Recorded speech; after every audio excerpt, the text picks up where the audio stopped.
அன்பே சிவம் மனமே குரு என்றுணர்த்திய குருவே போற்றி. சத்தும் சித்தும் எதுவென்று உணர்த்திய குருவே போற்றி. எனக்குள் இறைவனை உணர வைத்த குருவே போற்றி. நித்திய ஆனந்தமான நித்யானந்த குருவே போற்றி. குரு பிரம்மஸ்ரீ நித்யானந்தரே போற்றி போற்றி.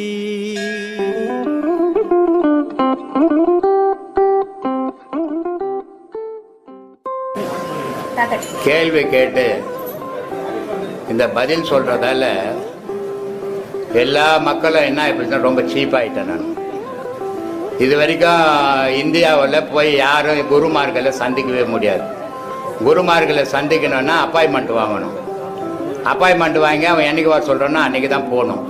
இங்கே வந்து சீடர்களோட குரு இருக்கிறது என்னுடைய முட்டாள்தானோன்னு நினைக்கிறேன் நான். அது இந்த கேள்வி கேட்டு பதில் சொல்கிறத வீட்டில் தண்ணி அடிச்சுட்டு பத்துக்குன்னு ஃபோன் பண்ணிவிட்டு, சாமி எனக்கு ஒரு சந்தேகம் ஒரு பதில் சொல்லுங்க அப்படின்றான். அவ்வளோ சீப்பாகி போச்சு. இங்கே சீடர்களுக்கு மட்டும்தான் நான் பதில் சொல்லணும், அது என் கடமை. ஆனால் போகிறவங்க வரவனுக்கெல்லாம் பதில் சொல்கிறது என் வேலை இல்லை, அது என் கடமையே இல்லை. அதனால் கண்டவங்க கேள்வி கேட்கணும்னு நினைக்காதீங்க. இனிமேல் ஃபோனில் கூட தயவு செய்து இங்கே யாரும் கேள்வி கேட்கக்கூடாது. ரெண்டாவது இங்கே உடம்பு சரியில்லை, என் பொண்டாட்டி செத்து போச்சு, என் புருஷன் செத்து போயிட்டார், அதுக்கெல்லாம் இங்கே உனக்கே தெரியல, உன் புருஷன் செத்து போந்து உன் பொண்டாட்டி செத்து போந்து எனக்கு எப்படி தெரியும்? இது மாதிரி முட்டாள்தனமான கேள்விகளை தயவு செய்து என்னை கேட்கறத நிறுத்திக்கோ. அறிவுபூர்வமாக உபதேசம் வாங்கியிருந்தா தெய்வத்தை பற்றி சந்தேகங்கள் கேட்டால் சொல்ல வேண்டியது என் கடமை. உன் வீட்டில் இருக்கிற கஷ்டத்துக்கெல்லாம் சொல்கிறது என் வேலை இல்லை. அதனால் அந்த மாதிரியான தயவு செய்து அந்த கேள்விகளை நிறுத்திங்க. இனிமேலாவது அது மாதிரிலாம் கேட்காது. ரொம்ப கஷ்டமாகுது அது மாதிரிலாம். அது என்ன ரொம்ப கீழ்த்தரமாக போயிட்டுமா நம்மன்றதை என்னை பற்றி நான் யோசிக்க வேண்டியதாகி போச்சு. மக்களை அறிவு தெளிவு பண்ணணுன்றதுக்காக நான் இங்கே உட்கார வச்சு பேசின்னுக்கிறேன். அவன் வீட்டில் தண்ணி அடிச்சுட்டு உட்காந்துக்கின்னு எனக்கு ஒரு கேள்வின்றான். நேற்று வேலூர்லேருந்து ஒருத்தன் வந்தான், திடீர்னு சாமி எனக்கு ஒரு கேள்வி பதில் சொல்லுங்கன்றான். இதுவா என் வேலை? அதனால இனிமேல் அந்த மாதிரியான கேள்விகள் எல்லாம் மறந்துடுங்க. உபதேசம் வாங்கினா கடவுளை பற்றி கேட்டீங்கன்னா பதில் சொல்லுவேன். உன் வீட்டு கஷ்டம், புள்ள போந்து பொண்ணு போந்து புருஷன் போந்ததுக்கெல்லாம் வேலை எந்த இல்லை. அது உடம்பு சரியில்லைன்னா டாக்டரை போய் பார்க்கணுமே தவிர என்ன இங்கே வைத்தியசாலை இல்லை, இது ஆன்மீகம். அதனால அந்த மாதிரி கேள்விகளை மட்டும் கேளுங்க, கண்டபடி பேசாதீங்க. என்னப்பா சொல்லுப்பா. என் பேர் மனோகரன் சாமி. என் பேர் மனோகரன் சாமி. சரி, விழுப்புரத்துலேருந்து வரேன். 2 பாடம் விழுப்புரத்துலேருந்து வரேன் சாமி. திபெத்தா? விழுப்புரம் மேடம். விழுப்புரம் சாமி. ஆமாம், 2 பாடம் வாங்கியிருக்கேன் சாமி. சரி, உங்ககிட்ட ஒரு தகவல் கேட்கலான்னு வந்திருக்கேன் சாமி. ஒரு சின்ன கேள்வி கேட்கலான்னு வந்திருக்கேன் சாமி. என்ன கேள்வி? இப்போ இந்த பாடத்தில் வந்த பிறகு நான் வழக்கறிஞராக தொழில் பண்ணிட்டு இருக்கேன் மெட்ராஸ் உயர்நீதிமன்றத்தில். சரி, உங்ககிட்ட இந்த பாடம் எடுத்த பிறகு தொழிலும் சரி, எனக்கு இருந்த ப்ரெஷர்லையும் சரி நிறைய மாற்றங்கள் வந்தது. அதன் மூலிமா என் வாழ்க்கையில் ரொம்ப இம்ப்ரூவ்மெண்ட் கிடைச்சது. சரி, இந்த பாடத்தில் போக போக பார்த்தீங்கன்னாக்கா எனக்கு நல்ல ஒரு அமைதி கிடைச்சது. சரி, ஒரு சில சந்தேகங்கள் இருந்தது. ஐயா கிட்ட கேட்கலான்னு சொல்லிட்டு தான் ஐயா சாமி வந்திருக்கிறேன். இது உங்ககிட்ட கேள்வி கேட்குற அளவுக்கு எனக்கு இன்னும் வரல. சரி, ஒரு சில கேள்விகள் கேட்கலான்னு சொல்லி தோணுது. இந்த சட்டப்படி இந்த துறையில் இருக்கிறதால இந்த சட்டத்தால் அதிகாரத்தாலையும் சாதிக்க முடியாத ஒரு விஷயத்த இறை வழிபாட்டின் மூலிமா சாதிக்க முடியுமா அப்படின்னு எனக்கு ஒரு சந்தேகம் இருந்தது. அதை கேட்கலான்னு தான். நீங்கள் சட்டம் படிச்சுக்கிறீங்களா? வக்கீலா? ஆமாம் சாமி. வக்கீலா? ஆமாம் சாமி. சரி, சட்டம்ன்றது உலகத்துக்காக படிக்கிறது, வயிற்றுக்காக படிக்கிறது. பிழப்புக்கு தானே படிக்கிறீங்க சட்டம், இல்லைன்னா ஏன் படிக்கணும்? ஆமாம். என்ன மாதிரி படிக்காத முண்டமா இருக்கலாமே. நீங்கள் படித்ததே பொழுப்புக்காக படிச்சீங்க. ஆமாம் சாமி. அது உலக சம்பந்தப்பட்டது. கடவுள் ஆகாய சம்பந்தப்பட்டது. அதனால கடவுளுக்கும் சட்டத்துக்கும் சம்பந்தமே கிடையாது. சட்டம்ன்றது உண்மையே பேச முடியுமா? உண்மை பேச முடியாது. பேசுனீங்கன்னா நீங்க சட்ட நிபுணராகவே ஆக முடியாது. பொய் சொல்லணும் நிறைய. அதுக்கு தான் உங்களுக்கு என்ன பண்ணிக்குதுன்னா கருப்பு கோட்டை கொடுத்துக்குது. ஏன்னா இருட்டில் இருக்கிற மாதிரி அண்ணா சொன்னார்ல, சட்டம் ஒரு இருட்டறை. அதனால அந்த வக்கீலின் வாதம் எதுக்கு எந்த பக்கம் திரும்புதோ, பணம் யார் அதிகமாக கொடுக்குறாங்களோ அப்படி போவோம் அது. அதனால நீங்க அங்க போய் உண்மையெல்லாம் பேச முடியாது. அதனால சட்டம் இதெல்லாம் உலக சமூகத்தை சார்ந்தது. ஆனா கடவுள் விஷயம் ஆன்மாவை சார்ந்தது. சரி, சட்டம் உலக சமுதாயத்தை சார்ந்தது, அது மனத்தை சம்பந்தப்பட்டது. மனம் சம்பந்தம். யாருடைய மனம் அந்த எல்லா வக்கீலும் எம்பிபிஎஸ் இது படிச்சுக்கிறாங்க, எம்ஏபிஎல் படிச்சுக்கிறாங்க. ஆனா எல்லா வக்கீலுக்கும் பேர் இருக்குதா? இல்ல சாமி, ஒரு குறிப்பிட்ட வக்கீலுக்கு மட்டும் தான். ஏன் அது எல்லாருமே எம்பிபிஎல் தான் படிச்சீங்க? எல்லா சட்ட நிபுணருக்கும் ஒரே மாதிரி பேர் இருக்கணும். அதே மாதிரி எம்பிபிஎஸ் படிச்ச டாக்டருங்க எல்லாரும் எம்பிபிஎஸ் தான் படிச்சாங்க. எல்லா டாக்டருக்கும் ஒரே மாதிரி பேர் கிடைக்கல. அவங்க தொழில் திறமையில கொஞ்சம். தொழில் திறமை இல்ல, திறமை எங்க இருந்து கிடைக்குது? இந்த உலகத்துல இருந்து கிடைக்குதா திறமை? உன் மனசுல இருந்து கிடைக்குதா? மனதுல இருந்தா சாமி சிந்தனை. மனசுல இருந்து திறமை கிடைக்குது. வக்கீல் என்றவன் சும்மா சாதாரணமானவன் கிடையாது. ராத்திரி பகல ஒரு சட்டத்தை பத்தி யோசித்துக்கினே இருக்கணும், ஆராய்ச்சிக்கினே இருக்கணும், ஒவ்வொரு பக்கத்தையும் தள்ளிக்கினே இருக்கணும். அப்பதான் அந்த நாளைக்கு நடக்க போற வாதத்துக்கு இன்னைக்கு குறிப்பெடுத்து வச்சுக்கணும். நைட்லாம் எழுதி வச்சிருவோம். நான் படிக்கல, தப்பா இருந்தா மன்னிச்சுக்கோ சாமி. உங்களை நான் தான் சாமி மன்னிச்சு இந்த கேள்வி கேட்டு இருக்காங்க. ஏன்னா ஐயா வந்து எல்லாத்துக்கும் விளக்கம் கொடுக்குறீங்க. நான் கொஞ்சம் பதத்தோட கேட்டேன், ஐயா கிட்ட கேட்கலாமா, ஐயா என்ன சொல்லுவாரு? கேட்கலாம், கேட்கறது தப்பு இல்ல, நல்ல விஷயம் தான். உங்களோட மட்டும் போகாது, இது 4 பேர் தெரிஞ்சுக்கிறதுக்கு வாசகம் ஒண்ணு படிச்சேன். அதுக்கு சட்டத்தாலையும் அதிகாரத்திலையும் சாதிக்க முடியாத ஒரு செயலை இறை வழிபாட்டால சாதிக்கலாம். சட்டமும் அதிகாரமும் சமுதாயத்தை சார்ந்ததுப்பா. நான் ஏற்கனவே சொல்லி இருக்கிறேன், சட்டம் ஒரு பேப்பர். ஆமா சாமி சொன்னீங்க இல்லையா? அது எந்த காரியமும் செய்யாது. ஆனா அந்த பேப்பர் யாரு கையில இருக்குதோ அவனுக்கு என்ன போஸ்டிங்ல இருக்கிறானோ அதுக்கேற்ற வேலை செய்யும். இது 100% உண்மை சாமி. அப்போ சட்டம் வேலை செய்தா அவனுடைய அதிகாரமும் மனமும் வேலை செய்தான்னு யோசித்து பாருங்க. அதிகாரமும் மனம் தான் சாமி வேலை செய்யும். சட்டம் ஆனா சட்டம் ஒரு புத்தகம், அது சும்மா போட்டீங்கன்னா கலக்க போகுது, அங்கேயே போய் ஊடா போய் வேலை செய்யாது. சட்டம் தனது கடமையை செய்யும். ஒரு கடமையும் அதுக்கு செய்ய தெரியாது. மனிதன் செய்யறது தான் கடமை. ஆனால் அந்த கடமை நன்மையா இருக்கணும். பல பேர் வாழ்க்கை பாதிக்கிற மாதிரி இருக்க கூடாது. அவன் தான் சட்ட நிபுணன். பல பேர் வாழ்க்கையை பாதிச்சு நம்ம பணம் சம்பாதிக்கணும்னு போறவன் இருட்டறையிலேயே இருக்கிற மாதிரி ஆயிடும். உண்மைதான் சாமி. அதனால அந்த மாதிரி இருந்துடக்கூடாது. உங்களுடைய தொண்டு வந்து இந்த உலக மக்களுக்கு நன்மைக்கு பயன்படுத்துங்க. நீ உங்களுடைய படிப்பை நல்லதுக்கு பயன்படுத்துங்க. அது ரொம்ப சந்தோஷமா இருக்கும். பல பேர் வயிறு என்ன, ஒரு திருச்செந்தூர்ல இருந்து ஒரு டாக்டர் வந்தாரு, நம்மளே கை நாட்டு கேசு. அவர் என்ன நினைச்சுன்னு வந்தாருன்னு தெரியல. அவர் எம்பிபிஎஸ் பெரிய டாக்டர். அவர் வந்து என்ன ஆன்மீகமே கேட்கல, வெறும் சயின்ஸே கேட்கிறாரு எங்கிட்ட. ஆன்மீகத்துல இருந்தா சாமி சயின்ஸ் வந்தது சாமி. ஆன்மீகத்திலிருந்து தான் சயின்ஸ், விஞ்ஞானமே ஆன்மீகத்தில இருந்து தான். எல்லாம் பிறந்தது ஆன்மீகத்தில இருந்து தான். ஜனனமே ஆன்மீகம் தான். மனித ஜனனங்குது அது ஆன்மீகத்தில இருந்து தான் பிறந்தது. இப்ப வந்து அறிவியல வச்சு அவங்க அதனால எல்லாம் ஆன்மீகத்தில இருந்து பிறந்தது. ஆனா என்னுடைய தகுதி தெரியாத அவர் நான் பெரிய ஆள் நினைச்சுன்னு என்ன கேள்வி கேட்க ஆரம்பிச்சிட்டாரு. முதல்ல நீங்க தான் சாமி. ஆனா அவருக்கு சயின்ஸ்லயே பதில் சொன்னேன். ஏன்னா அனுபவம். அவர் கேட்கிறாரு, என்ன 2 பேரை எடுத்துன்னு வராங்க, ஹாஸ்பிட்டல்ல சேர்க்கறாங்க, ஐசில சேர்க்கறாங்க. ஒருத்தர் இறந்து போறாரு, அவங்க எங்களை சபிச்சுக்கினே போறாங்க. ஆனா ஒருத்தரை காப்பாத்திடுறோம், அவங்க வாழ்த்துக்கினே போறாங்க. இதுல எங்களுக்கு புண்ணியமா பாவமானு? உனக்கு புண்ணியமும் கிடையாது, உனக்கு பாவமும் கிடையாது. நீ செய்து தொண்டு செய்யல. தொழில் வேற, தொண்டு வேற. கோவில்கள்ல காலையில இருந்து சாயந்தரம் வரைக்கும் ஐயருங்க பூஜை பண்றாங்க, சாமிக்கு அர்ச்சனை பண்றாங்க. அது தொண்டு கிடையாது, தொழில். அந்த தொழிலா இருக்கிறதால அவங்க வேலை செய்யறதால கடவுளுடைய தரிசனம் அவங்களுக்கு கிடைக்கிறது இல்ல. ஆனா தொண்டு ஆக்கிடணும் கடவுளுடைய இதுவை. அவனுக்கு தான் கடவுளுடைய தரிசனம் கிடைக்கும். அத மாதிரி உங்களுடைய தொழில நன்மையும் செய்வீங்க, தீமையும் செய்வீங்க. ஒரு கொலைகாரன் வந்துட்டான்னா கொலைகாரன்னு உங்களுக்கு நல்லா தெரியும். தெரிஞ்சுன்னா அவன மாதிரி உத்தமனே உலகத்துல இல்லன்னு வாதாடுவீங்க. எனக்கும் தெரியும், ஜட்ஜிக்கும் தெரியும் சாமி. எல்லாருக்கும் தெரியும். எல்லாருக்கும் தெரிஞ்சுதான் நம்ம பண்ணிட்டு இருக்கிறோம். அப்போ இந்த மாதிரியான செயல்களை விட்டுட்டு நல்லதுக்காக பயன்படுத்திங்க உங்க படிப்பை. அது இந்த சமுதாயத்துக்காக இருக்கட்டும். சமுதாயம் பணம் சேரலன்னாலும் 4 பேர் வார்த்தை சேர்ந்து தெரியுமா, அது உங்க வாழ்க்கையும் உங்க சந்ததியும் வாழ வைக்கும். அதுக்காக உங்களுடைய செயல் இருக்கட்டும். நீங்க சொன்ன விஷயங்கள் செஞ்ச சாமி. அதனால வந்து பாத்தீங்கன்னா நிறைய வந்து அப்பாவி மக்கள்லாம் காவல் நிலையத்திலயும் நீதிமன்றத்திலும் எனக்கு வாதாடினா வந்து கடந்த ஒரு 7 வருஷமா அந்த தொழில் பண்ணிட்டு இருக்கிறேன். அதாவது வந்து ஆளுக்கு ஏற்ற மாதிரி அவங்க வசதிக்கு ஏற்ற மாதிரி தான் நான் பணம் வாங்குவோம் அவங்ககிட்ட. ஒரு சில பணமே இல்லாமல் ஒன்று செஞ்சு கொடுத்துருக்குறேன், அதுக்கப்புறம் கொடுத்துருக்குறாங்க. ஆனால் நிறைய பேர் பகையாக இருக்கிறேன், போலீஸ்காரங்களே வழக்கு போட்டிருக்காங்க என் பேரில். நிறைய விஷயங்கள்லாம் பண்ணாங்க, எப்பவுமே இப்போ செஞ்சு கொடுத்துருக்காங்க. நீ வந்து அகிஷ்டுக்காக அவன் நல்ல ஒன்றா கூட இருப்பான். ஆமா சாமி. போலீஸ்காரன் தேவையற்ற கேஸ் போட்டிருப்பான். ஆமா சாமி, போட்டிருக்காங்க. ஆனா உனக்கு நல்லவன் தெரியும். ஆமா சாமி. நீ வாதாடும் போது அந்த கேஸ் தள்ளுபடி ஆயிடும். ஆமா சாமி. தள்ளுபடி ஆகும் போது போலீஸ்காரனுக்கு நீ பகைதான் ஆகும். அப்படிதான் சாமி இருக்கு. சமுதாயம்ன்றது நன்மையும் பகையும் சேர்ந்ததுதான் சமுதாயம். அதனால நீ செய்யற தொழில தீமையை பார்க்க கூடாது. நான் செய்யறது நன்மை, 4 பேருக்கு நல்லது செய்யறேன், அதை என் வாழ்நாள் முழுவா செய்துட்டு போறேன், என் படிப்பு அதுக்காக பயன்படுத்தும், என் செயல் அதுக்காக பயன்படுத்தும் அப்படின்னு செய்யுங்க. அது உங்களுக்கு நல்லது. அதிகாரத்தால தடுக்கிறாங்க சாமி. என்ன அதிகார வர்க்கத்துல இருக்கிறவங்க போலீஸ்காரங்க என்ன தடுத்து என் பேர்லயே பகையை உண்டு பண்ணி என் பேர்ல வழக்கு போடுவாங்க. ஏன்னா நீ அவங்களை எதிர்க்கும் போது, அவங்களுடைய செயலை எதிர்க்கும் போது அவங்க பகையா மாறுவாங்க. நான் என்ன சொல்றேன், நீ அவங்களெல்லாம் எதிர்க்காத. ஏன்னா அவங்களுக்குன்னு சில தொழில், சில அதிகாரங்கள் இருக்குது, அதை அவங்க செய்துட்டு போறாங்க. ஆனா நீ அவங்களெல்லாம் போய் எதிர்த்து அவங்க மேல கேஸ் போடுறது அந்த மாதிரி வேலை எல்லாம் பண்ணாத. ஆனா உன்னை நாடி வரவங்களுக்கு நீ உதவி செய்.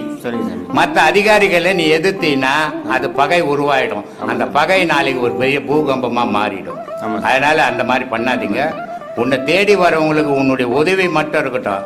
அதிகாரி தப்பு பண்ணிட்டார், அவர் மேல நான் கேஸ் போடுறேன், இந்த அதிகாரி தப்பு பண்ணிட்டார், அவர் மேல கேஸ் போடுறேன்னா பகை உருவாயிடும். அது உனக்கு தேவையில்லை. அது சட்டம் பார்த்துக்கோ, கவர்மெண்ட் பார்த்துக்கோ. உன்னுடைய கடமையை நீ செய். சரியா? அதுதான் உனக்கு நல்லது. சரிங்க சாமி.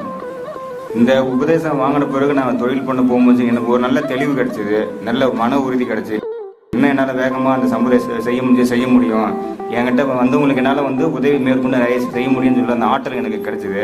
இதுக்கு முன்னாடி வேற ஒரு ரிலீஃப் நான் இல்லாமலே இருந்தேன். எனக்குன்னு வேற எதுவும் ரிலீஃப் இல்லாமல் இருக்குதுங்களே. ஒரு மன அழுத்தத்தில் நான் தொழில் பண்ணிட்டு இருந்தேன். சாப்பிடாம கூட இருப்போம், படப்படப்பாக வேலை செய்வோம்.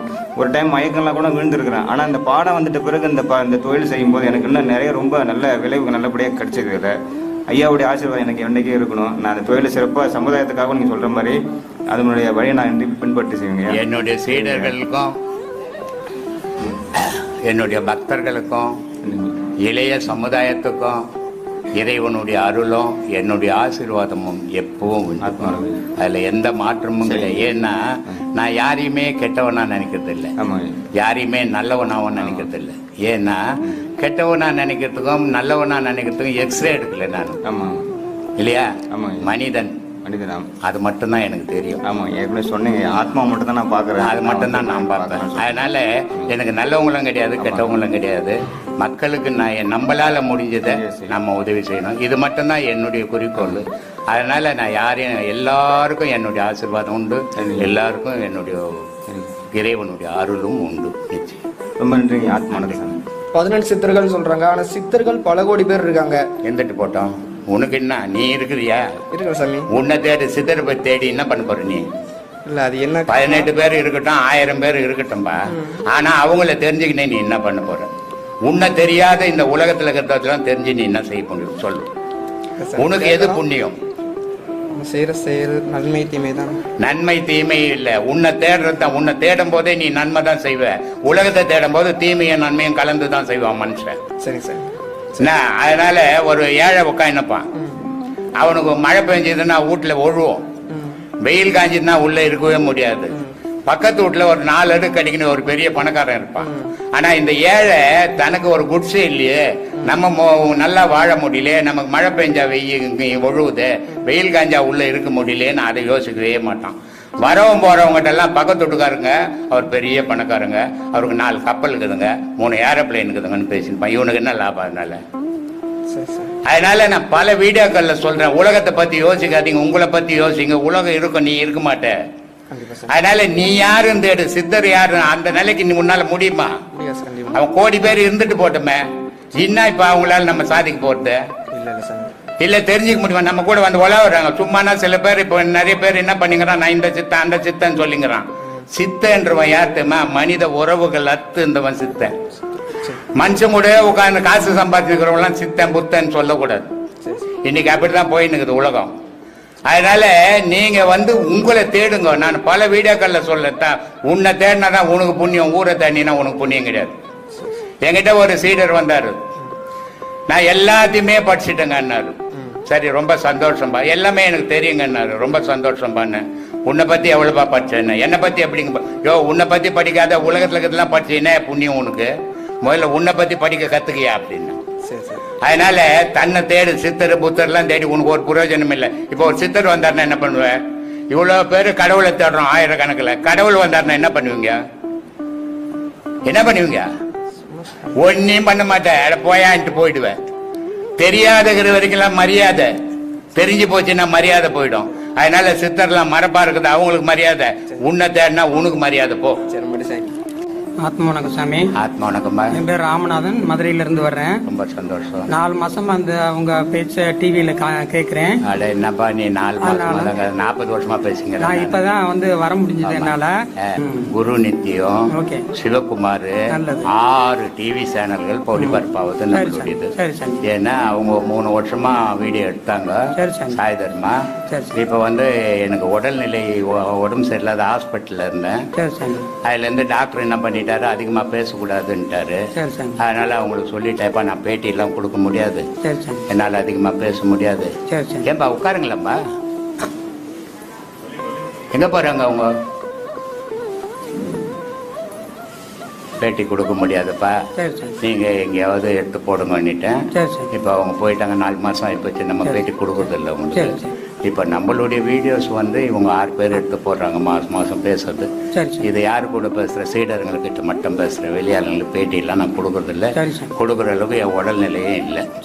அதனால இப்ப சீடர்களுக்கு மட்டும் சந்தேகத்துக்கு பதில் சொல்லி ஒரு 3 கேள்வி இருக்கு சாமி, கேட்கலாமா? கேளுங்க. உபதேசம் வாங்கிட்டீங்களா? இப்ப முதல் உபதேசம் வாங்குறதுக்கு நீட்டா வந்திருக்கேன். வாங்கல, இன்னும் வாங்கல. வாங்கிட்டு வந்து கேளுங்க. என்னுடைய சீடர்களுக்கும் உலகம் ஃபுல்லாக பரவிருக்கும் என்னுடைய பக்தர்களுக்கும் பிரம்மசூத்திர குழு சார்பிலையும் என்னுடைய சார்பிலையும் இளைய சமுதாயத்துக்கும் சேர்த்து ஆத்ம வணக்கம் எல்லாருக்கும். இன்னைக்கு இந்த பௌர்ணமிக்கு நார்வேலேருந்து தர்ஷினின்னு ஒரு அம்மா வந்திருக்கிறாங்க. டென்மார்க்லேருந்து சாந்தின்னு ஒரு அம்மா வந்திருக்கிறாங்க. கனடாவிலேருந்து சிவகுமார்னு வந்திருக்கிறாரு, அவர் 2வது முறை வர்றாரு. அதே மாதிரி மலேசியாவிலேருந்து நான் அடிக்கடி சொல்லுவேன், இந்த ஆசிரமத்துக்கு இந்த கோபுரம் கட்டுறதுக்கு அதிகமான உதவிகள் செய்தது மலேசியாவிலேருந்து மகாதேவன் ஒருத்தரும், பெல்ஜியமத்திலேருந்து கணேசன் ஒருத்தரும் நிறைய உதவி செய்தாங்க. அது இல்லாமல் நம்மளுடைய உலகம் ஃபுல்லாக இருக்கிற பக்தர்களும் சீடர்களும் உதவி செய்ததால தான் இன்றைக்கி இந்த அளவுக்கு இவ்வளோ பெரிய ஸ்தாபனமாக மாறிச்சுது. இந்த உதவிகளால் இது ஏதோ நம்மளோட போகிற விஷயம் இல்லை. இது நமக்கு அப்புறமா வரும் ஜென்ரேஷனும் அதை அறியறதுக்காக நம்ம ஒவ்வொரு செயலும் செய்துன்னு இருக்கிறோம். இது ஏதோ நம்ம மட்டும் தெரிஞ்சுக்கணும், நம்ம வர சீடர்களோ பக்தர்களோ வணங்குறதுக்கு இல்லை, உலகம் வணங்கணும். ஏன்னா கடவுள் மனிதனுக்கு தெரியுமோ தெரியாதோ, ஆனால் ஞானிகள் மகான்கள் மனுஷனுக்கு தெரியும். ஒவ்வொரு ஞானியும் ஒவ்வொரு மகானியும் மனசில் நினைக்கும் போது நம்ம தெரிஞ்சோ தெரியாமையோ பலவிதமான பாவங்களை பண்ணியிருக்கிறோம். அத்தனை பாவங்களும் இந்த மகான்களை மனசில் பதிய வைக்கும்போது அத்தனை பாவங்களும் அழிக்கப்படும். அதனால தான் நான் இந்த இடத்துல இத்தனை 18 சித்தர்களையும் 18 மகான்களையும் வடிவமைச்சு இன்றைக்கி உலகம் பார்க்குற மாதிரி 21ஆம் தேதி கும்பாபிஷேகம் நடக்குது. இந்த கும்பாபிஷேகத்தில் நேரடி ஒளிபரப்பு புதிய யுகம் டிவி 11 மணிலேருந்து 12 மணி வரைக்கும் நேரடி ஒளிபரப்பு இந்தியா டைமில் பண்ணுறாங்க. இதை உலக மக்களும் மற்ற தமிழ்நாட்டிலையோ இந்தியாவிலையோ இருக்கிற எல்லோரும் பார்க்கும்போது இது மாதிரி இன்னும் பல இடத்துங்களில் செய்யணும் அப்படின்றதுக்காக அதை உலகத்துக்கு காட்டணுன்றது எண்ணம் தான். என்ன தவிர இது நான் மட்டும்தான் செய்தேன், நம்ம மட்டும்தான் செய்ய முடியுன்ற எண்ணம் இல்லை. உலகத்தில் எல்லாரும் இந்த மகான்களை என்னமோ அந்தந்த ஆசிரமத்தை சார்ந்தவங்க வரைக்கும் நினைக்கிறாங்க. அது ஒரு தவறான நினைப்பு. ஒரு மனுஷனாக இருந்தால் ஒரு வீட்டுக்கு சொந்தம், மனுஷனாக இருந்தால் ஒரு ஜாதிக்கு சொந்தம், மனுஷனாக இருந்தால் ஒரு நாட்டுக்கு சொந்தம். ஒருத்தன் மகானானவன் உலகத்துக்கு சொந்தம். அந்த உலகத்துக்கு சொந்தமானவங்களை இந்த உலகத்துக்கு காட்டணும் அப்படின்றதுக்காக தான் இத்தனை சிலைகளை வடிச்சிருக்கிறோம். மகான்களை வணங்கி வழிபட்டு ஒவ்வொருத்தரும் மனசுலையும் அந்த மகான்களை நினைக்கும் போது மனுஷன் செய்த பாவ புண்ணியங்கள் அழிக்கப்படும், இறைவனோட கலக்கிறதுக்கு அது வழிவகுக்கும். அதனால தான் இந்த செயல்கள்லாம் நம்ம செய்கிறோம். இதை உலகம் அறியணும், தெரிஞ்சுக்கணும். இன்னும் பல இடத்துல இதை மாதிரி செய்யணுன்ற ஆதங்கத்தில் தான் செய்கிறேன். இதை நான் மட்டும்தான் செய்வேன், நான் மட்டும்தான் செய்ய முடியுன்ற எண்ணத்தில் செய்யலை. எல்லாரும் செய்யணும், எல்லாரும் அது மாதிரி வழிபடணும். ஒவ்வொரு இடத்துலையும் மகான்களை மறந்துடக்கூடாது, வர ஜென்ரேஷனுக்கு தெரியாமல் போயிடும். எல்லாருமே வந்து 200 வருஷம் 300 வருஷம் 100 வருஷத்துக்கு முன்னாடி ஆனவங்க. அவங்கள வந்து வர ஜென்ரேஷன் வந்து அவங்கள அடையாளம் தெரியாமல் அவங்களுக்கு பார்க்காததுனால அது மறந்து போயிடும். அது மறக்கக்கூடாது. இவங்கெல்லாம் இப்போ கடவுளை பற்றி இவ்வளோ போதனைகள் நமக்கு பண்ணியிருக்கிறாங்க, இவங்கெல்லாம் பண்ண போதனையால் தான் இன்னும் நம்ம இறை வழிபாட்டில் இருக்கிறோம் அப்படின்னு மக்கள் உணரணுன்றதுக்காக தான் இந்த செயல்கள்லாம் செய்துன்னு இருக்கேன். இதை வந்து உலகம் அறியணும், எல்லா மக்களும் அதை உணரணும், எல்லாரும் செய்யணும். ஆத்மா வணக்கம், நன்றி. நம்ம ஏதாவது இங்கே தமிழ்நாட்டில் இருக்கிற தமிழர்களுக்கு சொன்னோம்னா ஆமாங்க அப்படிதாங்க அப்படின்வாங்க, சரிங்க அப்படின்வாங்க. ஆனால் அந்த இலங்கை தமிழர்களுக்கு எது சொன்னாலும் ஓம் சாமி ஓம் சாமி ஓம் சாமின்றாங்க. ஆனால் அவங்க ஆமான்றத ஓம் சாமின்றாங்க. ஓம் சாமின்றதுல ஒரு உண்மையும் இருக்குது. ஓம்ன்றது தான் உலகம், ஓம்ன்றது தான் உயிர், ஓம்ன்றதை ஒழிச்சிக்கினே இருக்கணும். அந்த இலங்கை தமிழர்களுக்கு அந்த ஓம்ன்ற வார்த்தை ஒழிச்சிக்கினே இருக்குது. அதனால் அவங்க வாழ்க்கை பின்னாடி நல்லா இருக்கும், சந்தோஷமாக இருக்குது. எப்பவுமே ஒரு 50 பேர் தான் இருப்பாங்க இங்கே. இந்த 50 பேருனுடைய கேள்வி 1000 கேள்வியாக மாறிடும். அவ்வளோ கேள்விகள் கேட்பாங்க. ஆனால் ஆயிரக்கணக்கால இருந்து கூட 5 கேள்வி கூட இப்போ வரல, எல்லாம் தெளிவாக இருக்கிறாங்க, சந்தோஷமாக இருக்குது பார்க்க. ஏமா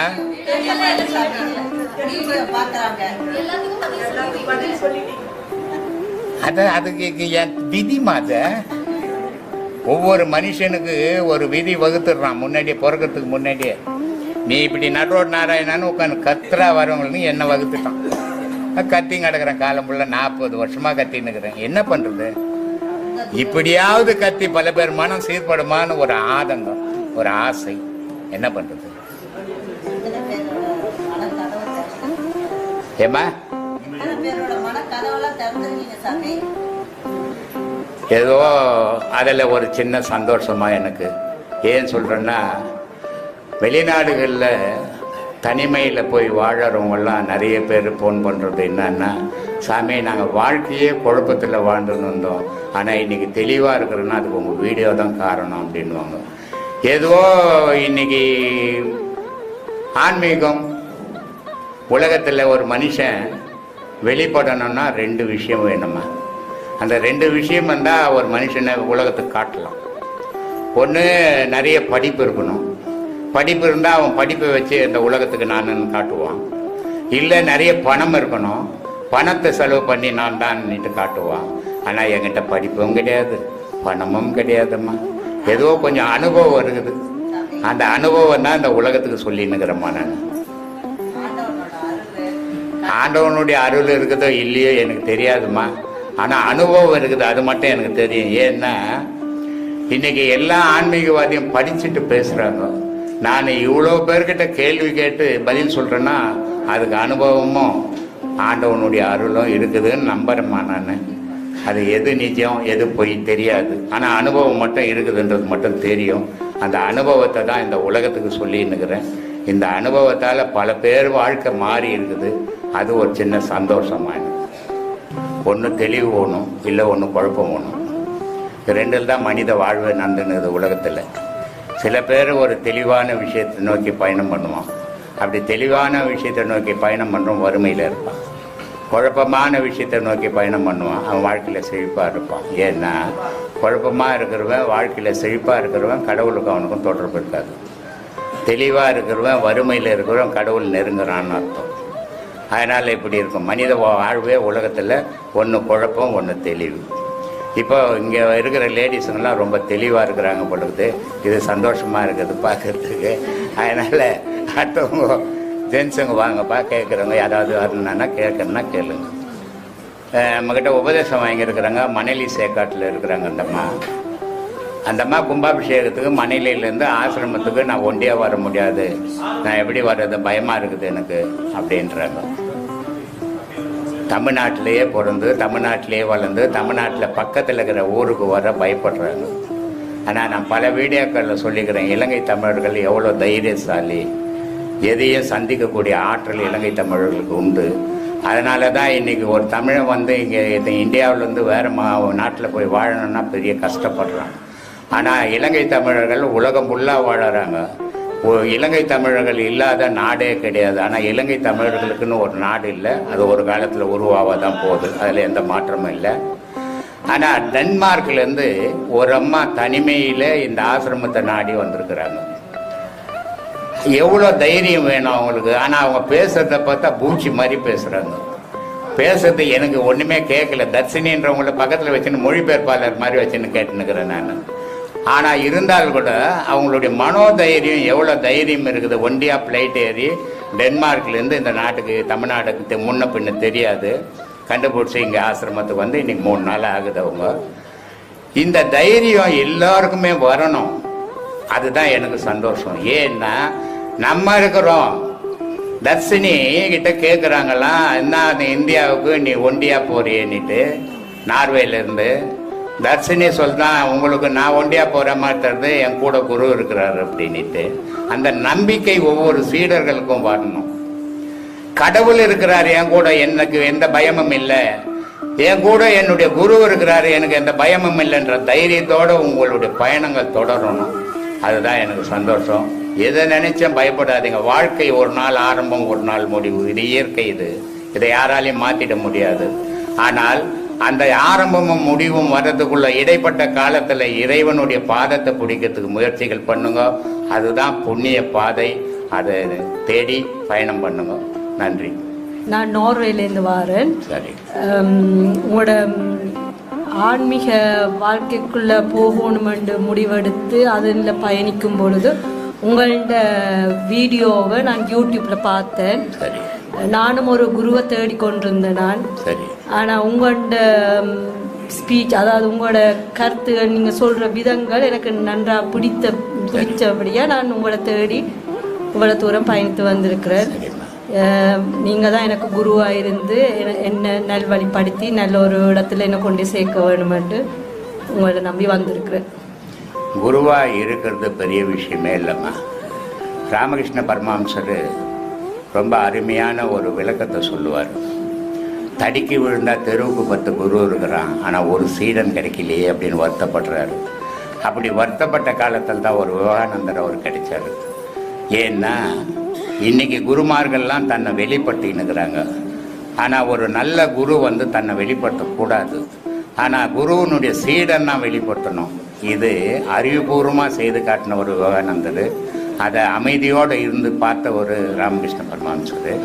இதை மாதிரி நான் ஒவ்வொரு மக்கள் வந்து எல்லாருமே, எல்லா ஆன்மீகவாதியும், எல்லா சாமியார்களும் கடவுளை பற்றி அதிகமாக பேசுனாங்க. ஆனால் கடவுளுக்கு எந்த விதமான குறைபாடுகள் கிடையாது. அவருக்கு என்ன பொண்டாட்டி இல்லையா, புள்ள இல்லையா, உலகமே சொத்து அவருது. அவருக்கு என்ன குறைபாடுகள் இருக்குது? அதனால கடவுளை பற்றி பேசி என்ன ஆகிட போகுது? அதனால நான் வந்து கடவுளை பற்றி அதிகமாக பேச மாட்டேன். மனிதர்களை பற்றி பேசுவேன், மனிதர்களுடைய மனத்தை பற்றி பேசுவேன். அதுக்கப்புறம் தான் கடவுளை பற்றி பேசுவேன். ஏன்னா மனிதன் ஒருத்தன் இல்லைன்னா கடவுள்னு ஒன்று இருக்காது. அப்போ மனிதன் நல்லா இருந்து அவன் மனம் தெளிவாக இருந்தால் தான் அந்த கடவுள் வழிபாடு புனிதமாக நடக்கும். அதனால தான் நான் அந்த மாதிரி மாற்றங்களை பண்ணணுன்ட்டு இன்றைக்கி பல லட்சம் பேர் இதை பார்த்து வீடியோவில் எனக்கு கால் பண்ணி இந்த மாதிரிலாம் சொல்கிறாங்க. ரெண்டாவது இன்னொரு விஷயம் என்னன்னா, இதை நான் செய்துன்னு இருக்கிறது உலகத்தில் யாரும் செய்யாத விஷயம். எந்த மகானும் இது வரைக்கும் செய்யாத விஷயத்தை நான் செய்துன்னு இருக்கிறேன். ஒரு மனுஷனுக்கு மனசுக்குள்ள குழப்பங்கள் இருந்ததுன்னா அவன் கடவுள் வழிபாடு தெளிவாக பண்ண முடியாது. அப்போது அந்த குழப்பங்களை ஒரு குருமார்கள் தீர்க்கணும். தீர்த்த பிறகு தான் அவன் கடவுள் வழிபாடு புனிதமாக பண்ண முடியும். அதனால் நான் என்ன பண்ணிட்டேன், யார் வந்தாலும் முதல்ல உட்காரு, எதுக்கு வந்த, ஏன் வந்த, எதுக்கு கடவுளை தேடணும், உனக்கு என்ன குறை, இது மாதிரி கேட்டு அவங்க வழிபடும் போது தெளிவான வழிபாட்டாக நடத்துகிறாங்க. இதை வந்து உலகத்தில் யாரும் பண்ணலை. ஆனால் இது ஆபத்தான விஷயம். எனக்கே தெரியும். ஏன் சொல்கிறேன்னா, இப்போ ஒரு மீடியாவில் ஒருத்தர் கேள்வி பதில் நட்டாங்கன்னா அந்த கேள்விகளை எழுதி அமைச்சிருவாங்க. அந்த பதில்களுக்கு, இந்த பதில்களுக்குன்னு முன்னாடியே அவங்க ஆன்சர் எடுத்துப்பாங்க. இங்கே வந்து அப்படிலாம் பண்ண முடியாது. யார் வராங்கன்னு தெரியாதுங்க. ஆனால் வரவங்க கேட்குற கேள்விக்கு நம்ம பதில் சொல்லி ஆகணும். அவங்க மனசை தெளிவுபடுத்த ஆகணும். இது இங்கே வரவங்களுக்கு மட்டும் இல்லை, உலகம் ஃபுல்லாக இருக்கிற பக்தர்களுக்கும் சீடர்களுக்கும் அந்த மன தெளிவு போகணுன்றதுக்காக தான் சமமாக பேசின்னு இருக்கிறோம்மா. அதனால் இந்த நான் வந்து கிட்டத்தட்ட இந்த ஆசிரமம் கட்டி 16 வருஷமாக 17 வருஷமாக பேசினுக்கிறேன். இதுக்கு முன்னாடி 40 வருஷமாக பேசினுக்கிறேன். ஆனால் பெருவாரி மக்களுடைய மனம் எப்படி இருக்குதுன்னா, ஒரு ஆணி எடுத்து மண் செவத்தில் அடித்தா அது சரணி இறங்கிடும், வளையாது. ஆனால் மனுஷன் கல் செவத்தில் அடித்தோம்னா அந்த ஆணி வளைஞ்சு போயிடும், காணி இறங்காது. இன்னைக்கு மக்களுடைய மனம் கல் மாதிரி ஆயிட்டு இருக்குது. ஒரு கடவுள் வழிபாடு இது புனிதமானது. இந்த பாதையில் போகும்போது நம்ம முழுமையான மனிதனாக மாறணும். பெரிய மகானாவாத, பெரிய ஞானியாவாத, மனிதனாக ஆகிறதுக்கு பழகு.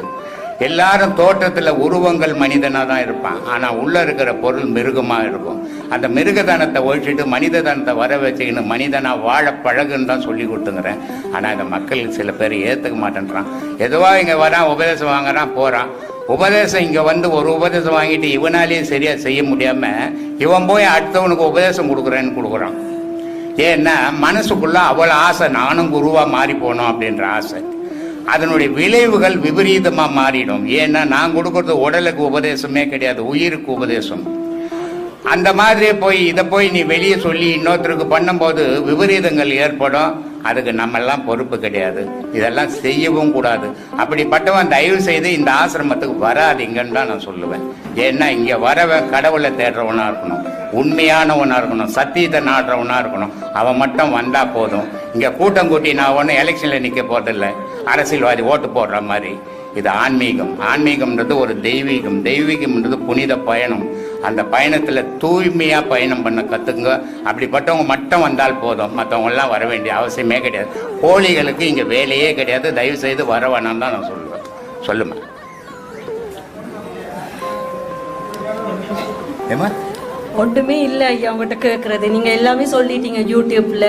இதுக்கு மிஞ்சி கேள்வி அண்டில்லோ, நீங்க சொல்றத அப்படியே கேட்டு நடக்கத்தான் நான் வந்திருக்கிறேன். அவ்வளவுதான். சரிம்மா. ஆத்மாவணக்கம் சாமி. ஆத்மாவணக்கம். என் பேர் பிரகாஷ், பொன்னேரியிலேருந்து வரேன். எங்க? பொன்னேரியிலேருந்து வரேன். சரி. யோக பாடங்கள் 3 to 5 பண்ண சொல்லிக்கிறீங்க சாமி. நம்ம அந்த மாதிரி பண்ணோம்னா அதுக்கப்புறம் தூக்கம் வந்தால் தூங்கலாமா சாமி? தூங்கலாமா? அதனால ஒன்றும் தப்பு ஒரு தப்பரும் கிடையாது.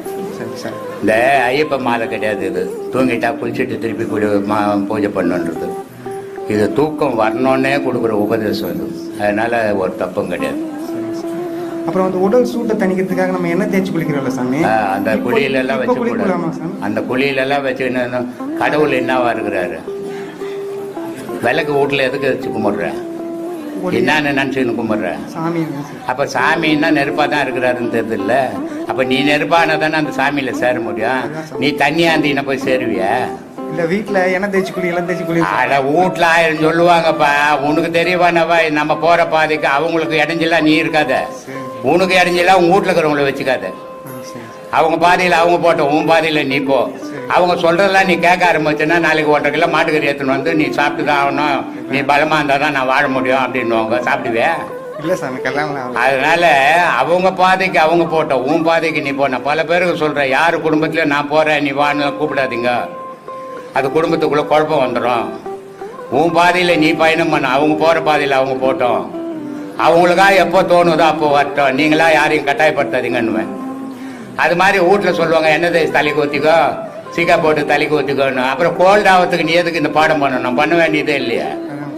அதனால சூடாயிடணும், நீ நெருப்பாக மாறி போகணும். நீ போனீங்கன்னா பக்கத்தில் இருக்கிறவங்க ஜுரம் அடிக்கிற மாதிரி தெரியணும். அந்த அளவுக்கு உடம்பு உஷ்ணமாயிடணும். இல்லற சேரத்துறை வர நிறைவு பெறாதுன்றாங்க சாமி. மாசத்துக்கு 2 வாட்டி சேரலாம். டெய்லி சும்மா நல்லாவில் வந்து கட்டி அந்த மாட்டை சும்மா கட்டி ஓட்டேன்னு ஓட்டக்கூடாது. ஏன் பொண்டாட்டி தாங்க நான் 15 வாட்டி போவேன்னா சீக்கிரம் துபாய் போவேன். அதனால ஒரு மனுஷன் 2 மாசத்துக்கு 2 வாட்டி புனரல் பண்ணலாம், தப்பு இல்லை. கனவு மனைவி சேரலாம். ஆனால் அன்னாடம் சேர்ந்தீங்கன்னா இந்த பாடத்துக்கும் உதவாது. உனக்கு சீக்கிரமா வண்டி கட்டுவாங்க. உனக்கு எதுவும் ஒன்றும் முடிவு பண்ணி கல்யாணம் பண்ணாதான் வந்து கடவுளை சேர முடியுமா அப்படின்னு? ஏன்னா இல்லை இல்லறம் சேர்ந்தாதான் வந்து கடவுளை சேர முடியும். எந்த மூட சொன்னான்? அது அப்படியே எடுத்துக்கணும் சாமி. அதனால கேட்குறேன். அந்த இப்போ சொன்னீங்க. ஆமா, கடவுளை சேரலாம். கடவுளை சேர மாட்டேன், யமனை போய் சேருவேன். ஏன்னா 2 பேரும் புருஷன் போறவங்க தான். அதனால அதில் போய் சேர்ந்துடுவேன். அதனால அந்த மாதிரிலாம் பண்ணிடக்கூடாது. கல்யாணத்துக்கு இதுக்கெல்லாம் சம்மந்தம் இல்லை. இதுக்கு அதுக்கும் சம்பந்தமே கிடையாது. மனசு தான் சம்பந்தம். மனத்தை அழிச்சிங்கன்னா தான் கடவுளை சேர முடியும். மனத்தை வளர்த்தீங்கன்னா கடவுளுக்கு உங்களுக்கும் தொடர்பே கிடையாது. உங்களுக்கு எது ஒன்று நீங்கள் செய்யுங்க. நன்றி சார். நன்றி. இந்த நிறைய முதியோருங்க என்ன பண்ணுறாங்கன்னா இளமை காலத்தை நினச்சிக்கிறாங்க. ஆமாம் சாமி, இந்த இளமை காலத்தை நினச்சிக்கின்னு அந்த இளமை காலத்தை நினச்சிக்கின்னு நம்ம இப்பவும் இளமையாக இருக்கிற மாதிரியே செயல்கள் செய்யணும். அதனால் உட்காருங்க அமைதியாக. முதுமை வரும்போதே அமைதி வந்துடணும். அமைதி தான் மனுஷனுக்கு புண்ணியத்தை கொடுக்கும். சொல்லுப்பா. நான் ராணிப்பேட்டை மாவட்டத்துலேருந்து வரேன் சாமி. சரி. நான் 2 உபதேசம் நடந்துட்டு இருக்கு. சரி. காலையில் 2வது உபதேசம் நான் அதாவது 5:30லேருந்து 6 வரலையும் பண்ணுறேன். சரி. எவ்வளோ நாள் ஆச்சு உபதேசம் வாங்கி? வந்து இப்போ 2வது மாதம் ஓடிடுச்சு. எனக்கு 3வது மாதம். இன்னும் 2 மாதம் பண்ணு. இன்னும் 2 மாதம் பண்ணுறேன். எல்லாரும் என்ன பண்ணுறாங்கன்னா, என்னமா உபதேசம்னா மாதம் மாதம் வாங்கிட்டா நம்ம பெரிய மகான் ஆகிடுவோம்னு நினச்சா முட்டாளி ஆகிடுவோம். அறிவாளி ஆகணும்னா ஒரு உபதேசம் 4 மாதம் பண்ணணும். அதுக்கப்புறம் தான் ஒரு உபதேசமே வாங்கணும். உடனே உபதேசம் வாங்கறதால ஒன்றுமே நீ இருந்த மனுஷனை விட மோசமாக போயிடுவேன். ஆனால் நாளாக செய்து பாடம் வாங்கி உபதேசம் வாங்கினீங்கன்னா புத்திசாலி ஆகிடுவேன். அதனால் எல்லா சீடர்களுக்கும் சொல்கிறேன், ஒவ்வொருத்தரும் 4 மாதம் 5 மாதம் பொறுத்து தான் ஒரு பாடம் வாங்கணும். அப்படி வாங்கினீங்கன்னா தான் உங்களுக்கு ஒவ்வொரு பாடத்துலேயும் அனுபவங்கள் கிடைக்கும். அதனால் அந்த மாதிரி வாங்க. சொல்லுங்கள். அது காலையில் உபதேசம் பாடம் படிக்கும்போது தன் அறியாமல் தோட்டுவா வந்துக்கினே இருக்கு. பட்டம் நல்லது. ஒரு நேரத்தில் வாய் குமட்டில் 2 முறை வந்தது இந்த 2 மாசத்துல. சரி. ஒரு முறை தும்பல் வந்தது. சரி. இந்த 10 இதுவும் நம்ம பண்ணும்போதும் ஆரம்பத்தில் ஸ்டார்ட் ஆகிற கோட்டுவா முடிவில் வருது, சென்டரில் வரல. சரி. அது எனக்குள்ள ஏன் நம்ம பண்றது தப்பான பாதை பண்றோமா? தப்பாவே பண்ண முடியாது. அதில் தப்பாவே நீ எதையுமே செய்ய முடியாது. அது ஒரு வழி பாதை மாதிரி. அதில் தப்பே ஆகாது. நீ எப்படி போனீங்கன்னாலும் அங்கே தான் போய் சேரணும். அதனால அது தப்பாக கண்ணில் தண்ணி தானா கொட்டிக்கினே கொட்டட்டோமே. எவ்வளோ பாவங்கள் பண்ணிக்கிறேன், அவ்வளவும் கடவுள்கிட்ட அழுது தீர்த்துட்டேன். அதனால கண்ணில் தண்ணி கண்ணை திறந்தோம்னா மேலே தூக்கி வச்சோம்னா கண்ணில் தண்ணி வரும். முதல்ல ஆரம்பத்தில் எரிச்சல் எடுக்கும், கண் மிளகாத்தூள் கொட்டின மாதிரி இருக்கும். அதனால தண்ணி வடிஞ்சு அது நின்று போயிடும். ஆனால் இன்னைக்கு தூக்கம் வருதுன்னா அந்த தூக்கம் நல்லது நக்கி போகுதுன்னு அர்த்தம், நல்லா பண்ணின்னுக்கிறேன்னு அர்த்தம். ஏன்னா இதை ரொம்ப அழகாக சொல்லுவார் பத்ரகிரி. அகங்காரம் உள்ளடக்கி 5 சுட்டறுத்து தூங்காமல் தூங்கி சுகம் பெறுவது எக்காலம்னு. மனுஷன் 2 விதம், ஒன்று முழிச்சு நிற்பான், இல்லை தூங்கி நிற்பான். ஆனால் இந்த தூக்கமும் இல்லை முழிப்பும் இல்லாத 2க்கும் இடைப்பட்ட நேரத்தில் இருக்குது. அதுக்கு பேர் நிஷ்டைன்னு பேர். அந்த நிஷ்டை கடவுள் வழிபாட்டில் பண்ணுறவங்களுக்கு வரணும். வந்தால் தான் அவங்க சீராக போவாங்க. நான் ஒவ்வொரு வீடியோவிலையும் சொல்கிறேன், இந்த பாடம் பண்ணும்போது விழிப்பு நிலையை ஒரு 10 நிமிஷம் கால ஓட்டம் இருக்கணும். அதுக்கப்புறம் நீ என்ன பண்ணின்னுக்கிறன்னு உனக்கே தெரியாமல் போயிடணும். அதுதான் கடவுள் வழிபாடு. மூச்சுக்கினே நான் இதை பண்ணுறேன் அதை பண்ணுறேன் இப்படி பண்ணுறேன் அப்படி பண்ணுறேன் கடவுளை கும்பிட்றேன்னு நினைவோடவே பண்ணக்கூடாது. இந்த எப்போ உன்னுடைய மனம் அழியுதோ அப்போ நினைவுகள் அழிஞ்சிடும். நினைவுகள் அழியும் போது இந்த தூக்கம் வரும். திருப்பி அந்த மனம் நினைவு வரும்போது தெளிவு வந்துடும். இதுதான் இந்த ஆன்மீகத்தினுடைய பயணம். அதனால இது தவறெல்லாம் இல்லை, சரிதான். அப்படியே செய்யுங்க. சில நேரம் தேம்பல் வருது, அழியாமல் அப்படி தேம்புற மாதிரியே வருது. அதுதான் நம்ம என்ன நினைக்கிறோம், இப்போதான் நமக்கு தெரியும் இப்போ இருக்கிறோம் நம்ம அப்படின்ட்டு. ஆனால் இதுக்கு முன்னே பல கோடி வருஷமாக இருந்தோம், நம்ம இந்த செயலெல்லாம் செய்தோம் அப்படின்னு யாரும் தெரிஞ்சிக்க முடியாது. கடவுள் ஒரு பெரும் பேரறிவாளன். மனிதனுக்கு ஒரு நினைவு தெரிஞ்சு போச்சுன்னா செத்தா கூட அவனுக்கு மறுபிறப்பில் நினைவு வந்துச்சுன்னு சொன்னால் உலகம் அமைதியாக இருக்காது, நீ நானும் பிறந்தே இருக்க மாட்டோம், விபரீதமாக மாறி அழிஞ்சு இருக்கும். ஆனால் இந்த உடல் விழுந்த உடனே அத்தனை ஞாபகத்தையும் கடவுள் அழிச்சிட்றான். புது உடல் எடுக்கும்போது புது நினைவுகள், புது செயல்பாடுகள். ஆனால் இருந்தாலும் கூட அந்த பழைய செயல்பாடுகளுடைய ஏக்கம் அழை துக்கம் அது வரும். அதனால தவறில்லை, நல்லா அழுப்போ. இன்னொரு சாமி ஆன்மீகத்தை பற்றி இன்னொரு கேள்வி சொல்லு. இந்த விஷ்ணு கோத்திரம் சிவன் கோத்திரம் அப்படின்னு சொல்லு. விஷ்ணு கோத்திரம் சிவன் கோத்திரம்ட்டு இப்போ நாமம் போடுறவங்க விஷ்ணு கோத்திரத்துக்கிட்ட போகிறதில்ல. சரி.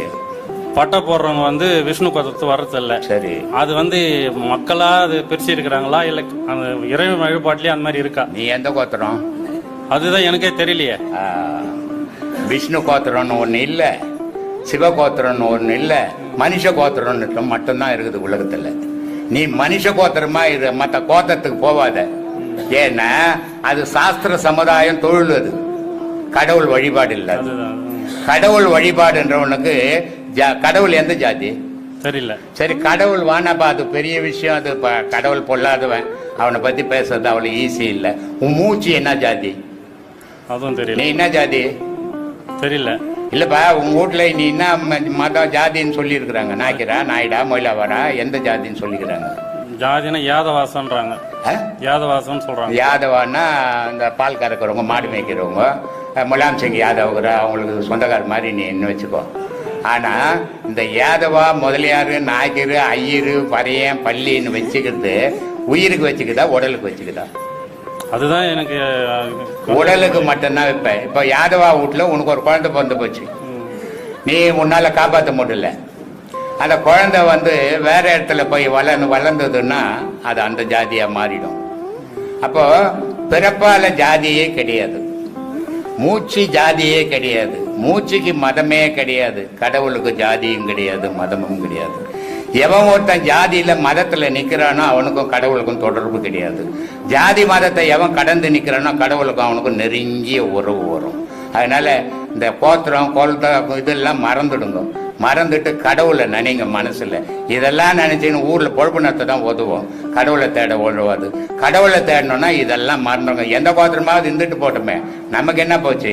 நம்ம என்ன கோத்திரம்? மனித கோத்திரம், கடவுள் கோத்திரம். 2 கோத்திரம்னா உலகத்துல. இந்த மனித கோத்திரம் போய் கடவுள் கோத்திரத்துல கலந்து விடணும். அதுல மூழ்கிடுச்சுன்னா அது கடவுளா மாறிடும். அதனால அதை தேடு. இந்த கோத்திர கோலம்லாம் நமக்கு வேணாம். சரி சாமி. சரி சாமி. இன்னொன்று, இந்த வேப்ப மரத்தில் பால் வருது. வட்டம் அது எல்லா மரத்துல ஏதோ சில மரத்துங்களை தான் அது வருது. அது அது மரம் சக்தி வாய்ந்த மரமா இல்லை சில மரத்துல வரது அது இயற்கையாக? ஒரு சக்தியும் கிடையாது. மனுஷன் சும்மா நான் ஏமாத்தின்னு சக்திக்குது அதுக்குதுன்னுட்டு. இப்போ ஒரே பூமி தானே இது? ஒரே பூமி தான். ஒரே பூமி. அதுல ஒன்றும் சந்தேகம் இல்லையே ஒன்று. அதுல எதுவும் சந்தேகம் கிடையாது. ஆமா. இப்போ உங்க வீட்டுல கிணறுனோன்னா தித்தி பாக்குது தண்ணி. ஆமா. பக்கத்து வீட்டுல 4 வீடு கிணறுனோன்னா ஒரு உப்பு கறிக்குது. 4 வீடு தள்ளி நின்னா சவுராக்குது. இதே அவன் பார்த்து இது பூமியிலே மாறுபடுது. பூமியில மண்ணு மாறுபடுது. மண்ணு மாறுபடுது. அந்த மாதிரி இந்த மரம் இருக்கிற இடம் மண்ணு மாறுபட்டது. அதனால அதுக்கு பால் வருது, உனக்கு பால் வரல, கொட்டி மாறிட்ட போ. ஆத்மா வணக்கம் சாமி. வணக்கம். உங்ககிட்ட உங்கள் ஆசீர்வாதத்தில் 6 உபதேசம் வாங்கியிருக்கேன் சாமி. ரொம்ப சந்தோஷம். நான் இதில் பார்த்தது என்னன்னு பார்த்தீங்கன்னாக்கா, நீங்கள் கொஞ்ச நேரத்துக்கு முன்னாடி ஆசீர்வாதம் சொன்னீங்க. சரி. ஆசீர்வாதம்ன்றது பிரிச்சோம்னாக்கா ஆசீர்வாதம். ஆனா பசு, கடவுளை குறிக்குது. சரி. சீர்னா சீர்படுத்துறது. சரி. வாதம்னா காத்து. சரி. காத்தை நம்ம சீர்படுத்தினோம்னாக்கா கடவுளை அடையலான்றது உங்களுடைய இது. சரி. அது சரிங்களா சாமி? இது தப்பாவே இருக்குதுப்பா நீ சொன்னதெல்லாம். சாப்பாடு இருக்குது இல்ல? ஆமா. அதுக்கு பேரு என்ன? அரிசி.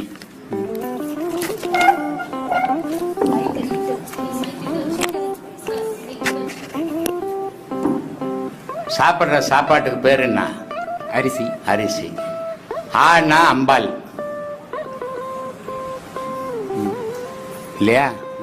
சீனா ஆனா அம்பாள், ரீனா திருமால், சீனா சிவம். இது 3 சேர்ந்ததுதான் அரிசி.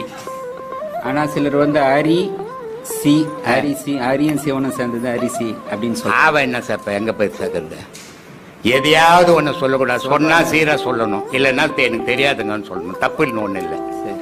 ஆனா அம்பாள், அகாரம்னு அர்த்தம் இல்லையா? மானா திருமால், ரீனா அதனால வயிறு காட்டுறது, சீனா நெருப்பு. இந்த 3 சேர்ந்த சாப்பாடை தான் சாப்பிட்டீங்கன்னா ஜீரணமாகுது. நீ கல்ல முழுங்கினா ஜீரணமாகாது. ஜீரணமாகுமா? பசி எடுக்குதுங்க, 4 ஜெல்லி எடுத்து கொட்டிக்கிறேன், நாங்கள் ஜீரணமாகுமா? இந்த அரிசின்ற பொருள்ல முப்பொருளும் கலந்து இருக்கிறதால தான் மனுஷன் சாப்பிட்டு உயிரோட வாழ்ந்துன்னுக்குறான். அதனால தான் நான் பல வீடியோக்களில் சொல்லியிருக்கிறேன், சாப்பாடு தான் கடவுள், மீதி அப்புறம் தான் அப்படின்ட்டு. சாப்பாடுன்னு ஒண்ணு இல்லைன்னா கடவுள்னா ஒண்ணு இருக்காது. 400 வருஷம் ஆமை வாழுது கடல்ல. கடவுள் தெரியுமா அதுக்கு? தெரியாது. ஆனா 400 வருஷம் வாழுத. காட்டுல மிருகங்கள் ஒன்னோட ஒண்ணு அடிச்சு சாப்பிட்டுன்னு வாழுது. கடவுள் தெரியுமா அதுக்கு?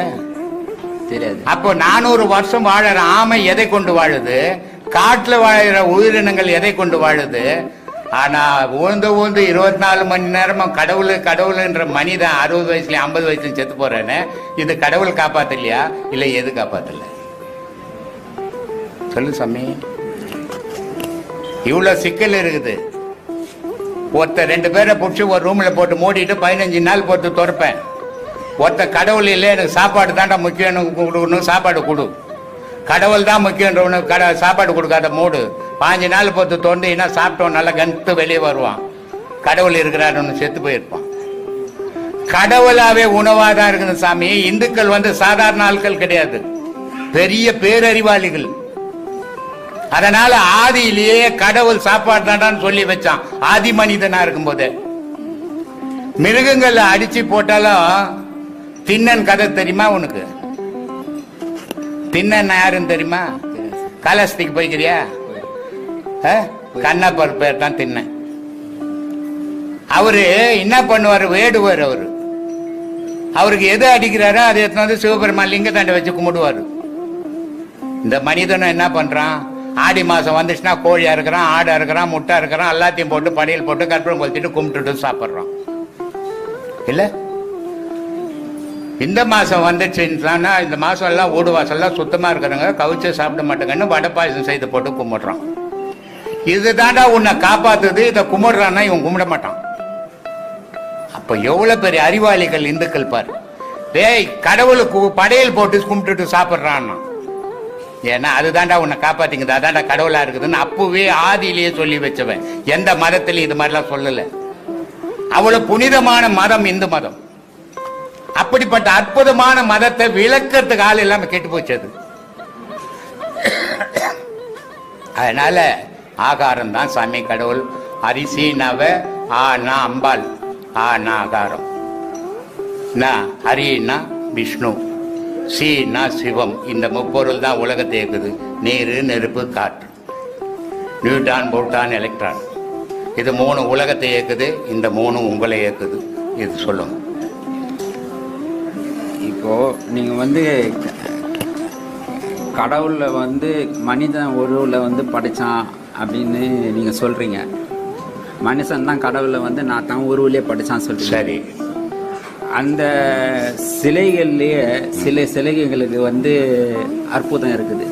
ஒரு சில எல்லா மனித செயலுக்கு பல மனிதர்கள் செயலுக்கு அற்புதம் இருக்கு சாமி. எந்த சிலையாவது நடுரோட்ல வச்சிடு. நீ என்ன மாதிரி சிலையானா செய்து ஒரு நடுரோட்ல வச்சிடு. எந்த அற்புதமாவது இருக்குதான்னு பாரு. ஆனா அதே சிலையை ஒரு கோவில் கட்டி அந்த சிலை வைக்கிறதுக்கு முன்ன தகுடு பிரதிஷ்டை பண்ணி சிலையை வச்சு பாரு. அதுக்கு ஒரு அற்புதம் உண்டு. அது எல்லா சிலைக்கு என்னத்துக்கு போனேன்? நம்ம கோயில் சொல்றேன். இந்த கோவில் நான் அமைச்சதே 2 விஷயத்துக்காக அமைச்சேன்.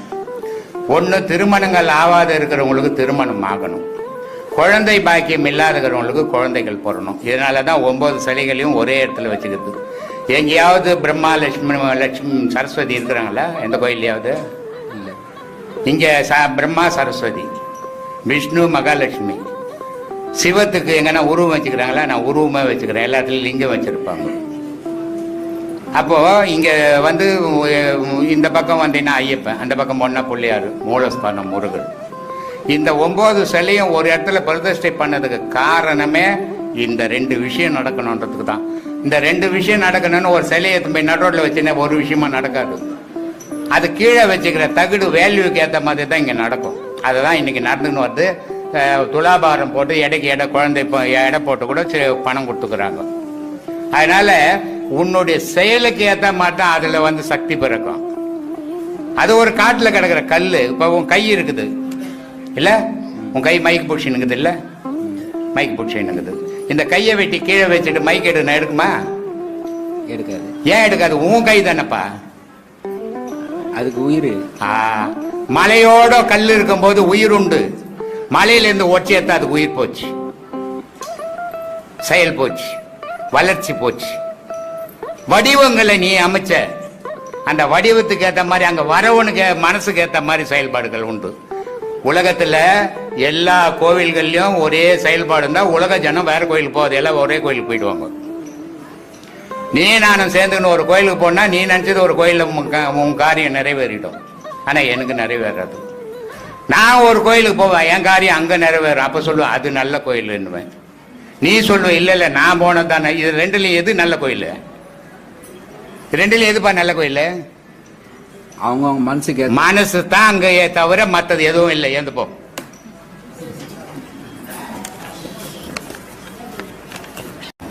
மனம்தான் சாமி கடவுள், மனம்தான் கடவுள் இல்லைன்னு, மனம்தான் மனிதனாக இருக்குது. அந்த மனம்தான் படலைன்னு சொன்னால் மூர்க்கனா மாறி போகுது. மனம்தான் உயிராக இருக்குது, மனம்தான் ஜீவனாகுது, மனம்தான் மனுஷனாகுது. மனம்ன்றது ஒன்று இல்லைன்னா இங்கே உலகத்தில் செயல்ன்றது ஒன்று இருக்காது. அதனால் மனுஷன்தான் எல்லாத்தையும் செய்கிறான்.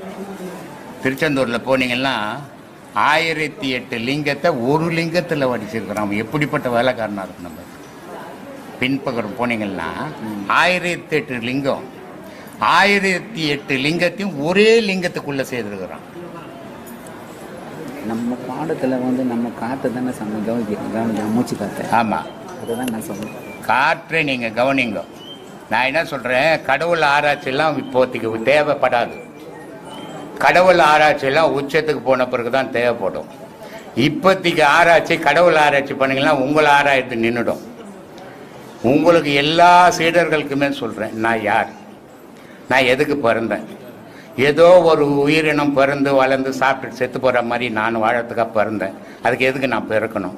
நான் எதை சாதிக்க வந்தேன், எதை செய்கிறேன், எதை செய்யணும், நான் யாருன்றதை நான் தெரிஞ்சுக்கணும் அப்படின்ற கேள்வியோடு பாடம் பண்ணுங்க. அது நீங்கள் யாருன்னு தெரிஞ்சதுன்னா கடவுளை ஆராய்ச்சி பண்ணுங்க. நீங்கள் யாருன்னு தெரியறதுக்கு முன்னே கடவுளுக்கு அட்ரஸ் கிடையாது, கடவுளுக்கு ஜாதி கிடையாது, கடவுளுக்கு மதம் கிடையாது, கடவுளுக்கு மொழி கிடையாது, கடவுளுக்கு நாடு கிடையாது. அப்படிப்பட்ட கடவுளை உங்களுக்குள்ள இணைக்கணும்னு சொன்னா முதல்ல நீங்க யாருன்னு தெரிஞ்சுக்கணும். நீங்க யாரு? 6 அடி 5 அடி மனுஷன்லயே நீங்க யாருன்னு தெரியல. கையா, காலா, தலையா, வாயா, மூக்கா, உடம்பா, எது நானுன்னு சொல்லின்னுக்குறோம்? இல்ல உயிரா, ஜீவனா, ஆன்மாவா, எது நான்? இது எது நானுன்னு தெரிஞ்சுக்கிற வரைக்கும் உங்களை தேடுங்க. நான் எதுன்னு தெரிஞ்சு போச்சுன்னா கடவுளை தேடுங்க.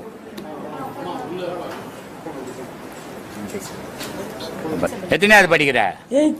8th படிக்கிறியா? சந்தோஷம், நல்லா படி. என் பேர் திலிஷ். சரி, ஏன் அதை வரையணும்னு உனக்கு தோணுச்சு? இல்ல அப்பா வரி சொல்லி அப்பா என்ன மாதிரி கத்துக்கினாங்க, அதே மாதிரி என் அப்பாவே கத்துக்கின மாஸ்டர் ஆயிட்டாரு. சரி, அது மேஸ்திரி வேலையை சேர்ந்தாங்க. சரி, அதே மாதிரி என்ன வரி சொல்லி என் அப்பா கத்துக்கிறாங்க. சரி, நான் கத்துக்கினேன். எனக்கு நல்ல ஆர்டிஸ்ட் ஆயிடு, அது பின்னாடி உன் வாழ்க்கையை காப்பாற்றும். ஆர்டிஸ்டுக்கு வந்து எப்படி தெரியுமா? ஆர்டிஸ்ட் என்னன்னா தெரியுமா? ஒரு முகத்தை பார்த்துட்டா அவங்கள நேராக வச்சுக்கலாம் வரைய முடியாது. அந்த முகத்தை உன் மனசுக்குள்ளே வாங்கிடணும். நீ நினைச்சீன்னா அந்த முகம் தெரியணும், அப்போ தான் வரைய முடியும். ஆர்டிஸ்டினுடைய வேலை அதுதான். நல்ல ஆர்டிஸ்டாக அப்படி பண்ணணும். அதனால் யாரை பார்த்தீங்கன்னாலும் உன் முகத்துக்குள்ளே உன் கண்ணால் பார்த்து உன் மனசால் அவங்கள வாங்கிக்கும். அப்போது நீ நினைக்கும் போது அந்த உருவம் தெரியும். அந்த உருவத்துக்கு ஏற்ற மாதிரி டிராயிங் பண்ணு, அந்த ஆர்ட்டு நல்லாயிருக்கும். ரொம்ப சந்தோஷம், நல்லா வரைஞ்சிக்கிற, நல்லா படி, நல்ல ஆர்டிஸ்டாக மாறு. உங்கள் அம்மாவை காப்பாற்று, உங்கள் அப்பா இல்லை, உங்கள் அம்மாவை காப்பாற்று. வாழ்க்கையில் முன்னேறுங்க. தீய பழக்கத்துக்கு போகாத, நல்ல பழக்கத்தை நாடி நில்லுங்க. கடவுளை நினைங்க மனசில், அதுதான் கடைசி வரைக்கும் வரும் கூடும். அதனால் அது மாதிரி பண்ணுங்க. இவர் பேர் மகாதேவன், மலேசியாவிலேருந்து வர்றார்.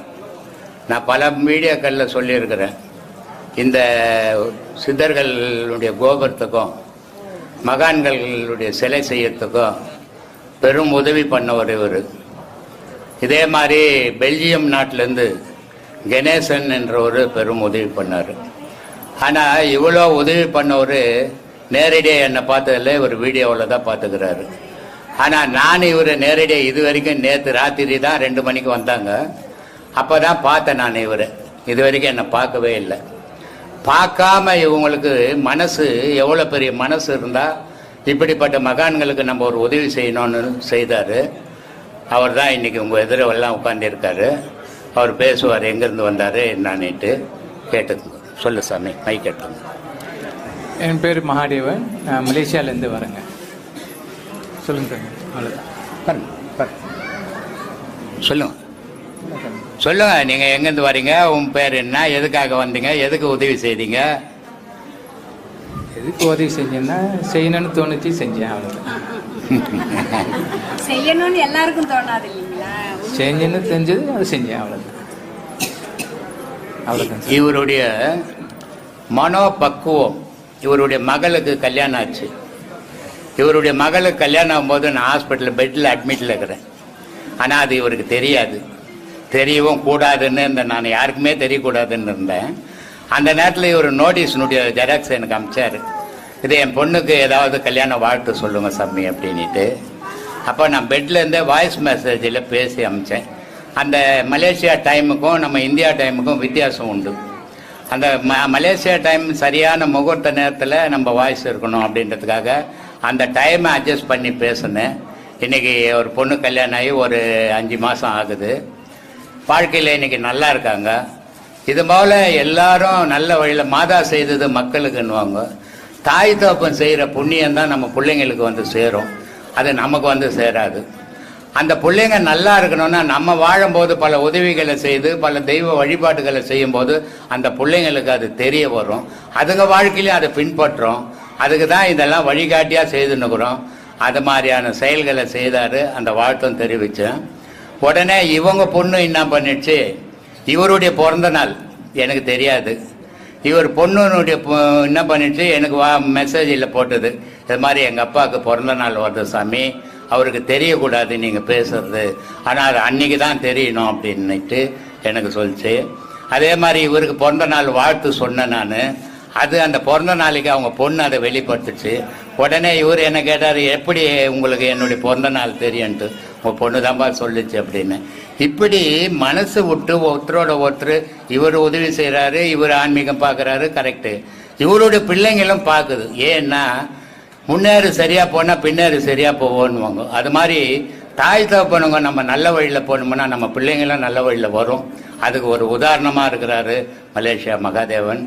அவருடைய குடும்பமும் அவருடைய பொண்ணுங்களும் எல்லாரும் நல்ல இறைவன் அருளாலையும் என்னுடைய ஆசீர்வாதத்தாலையும் நல்லா இருப்பாங்க, சந்தோஷமாக வாழட்டும்.